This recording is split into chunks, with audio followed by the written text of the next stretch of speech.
За манай улсад төрийн болон хувийн хвшлийн аж ахуй нэгж байгууллагуудад хөдөлмөрийн насны иргэдийн 60 орчим хувь нь ажиллаж амжиргаагаа залгуулдаг статистик тоо байдаг.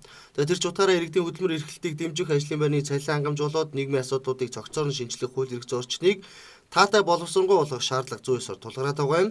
За энэ хүрээнд хөдөлмөрийн яамны харьяа хөдөлмөр эрхлэлтийн үйлчилгээ судалгаа мэдээллийн төвөөс 2015 он цалин үс хөдөлмөрийн аюулгүй байдал зэрэг хөдөлмөрийн маргаан эрүүл авахын асуудлаар судалгаа шинжилгээний ажлыг хийсэн байна. За энэхүү судалгаагаар сүүлийн жилүүдэд хөдөлмөр эрхэлж байгаа иргэдэд хамгийн ихээр тулгарч байгаа асуудал нь цалин үсний асуудал болоод байна. За хөдөлмөрийн маргааны асуудал ихээхэн тулгамдж байгааг ч мөн онцлсан юм а.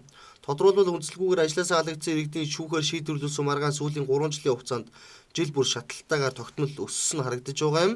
За энэ сонгуулийн дараах жилүүдэд жихээхэн ажиглагдаж байгааг мэргэжлүүд онцлон хэлж байна. Нэгэсэндээ улс төрийн нам бүлэглүүдээс зүйдээд ажлын байрандаа үндслэгүүгээр халагдаж цомогтголд орсон иргэд олон байгаа нь энэ судалгаанаас харагдаж байгаа юм. Хамгийн гол баримталж байгаа бодлого бол хөдөлмөрчин хүний эрх ашгийг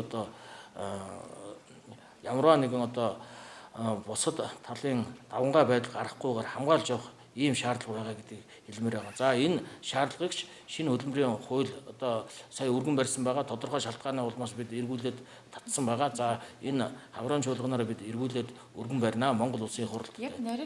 За аж ахуй нэгж байгууллагууд болоод иргэдийн дунд хөдөлмөрийн хуулийг зөрчих ажилтаа холбаагчд эрхийг хуулиас гадуур хохирох явдал цөөнгөө гарч байгааг ч онцлолоо.